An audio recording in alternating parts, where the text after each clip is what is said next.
Zuri here with Boston.com and the Boston Globe, and here with me is Boston Globe high school sports editor Bob Holmes.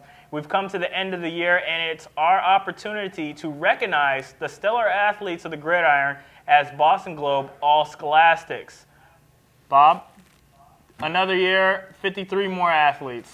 Yeah, amazing that this all started back in the late 1800s with, I think we called it the Interscholastic 11. I don't know if that 11 was easy or hard, but it certainly isn't any easier with the number of kids we picked this year. See, I know that it's a difficult task to come up with 53. Not only that, but for the 8 other fall sports that you have to account for. And inevitably, with the 12 players of the year that you choose for football, there is going to be some players that are left off the list. Can you give us an idea of some of the names of kids that were not in this All-Scholastics but are also deserving of attention? Oh, there's always more kids that deserve recognition than we have spots for. And I would start with the city this year, with East Boston and Latin Academy having very good years. There were kids there that we thought about adding.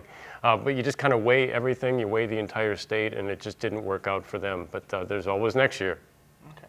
Looking particularly at the 12 players of the year, obviously this is a difficult decision to come up with a player of the year for each division. What was your toughest decision, and what was the Globe's toughest decision, I should say, for these nominations? I think the toughest one for us was Division I, in part because last year's Division I Player of the Year, Jonathan DiBiaso, shifted to Division I-A. And then secondly, the guy that was kind of steamrolling to look like he was going to be the Division I Player of the Year, Preston Cooper from BC High, broke his ankle, which kind of opened things up. And we ended up taking Jamison McShay from BC High. But it was a spirited discussion about what to do.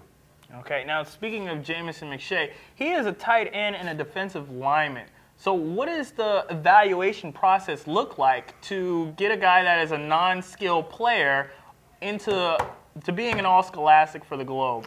Every year, the All-Scholastics come out, and every year somebody tells us we have too many quarterbacks and too many running backs. So we're very much aware of recognizing the accomplishments of some of the linemen. And clearly the BC High running game was awesome this year, and it was awesome because their line was fantastic. Jamison McShay was the Catholic Conference Lineman of the Year. And we thought in the absence, with Preston Cooper getting hurt and DiBiaso dropping down, maybe it was an opportunity to recognize a lineman.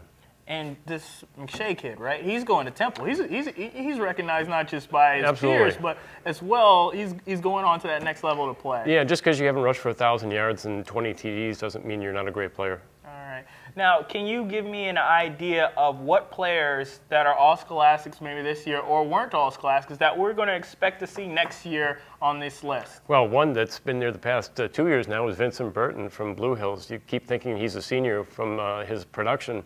But he's going to be back next year. Blue Hills should be very good. All right, all right. Well, Bob, I guess that should do it for this year. Yeah. This is our last year episode of the Huddle, so I would have to say that it's been a great time doing this and being here every single week, and we look forward to converting to this winter and the pleasures that come along with basketball and ice hockey.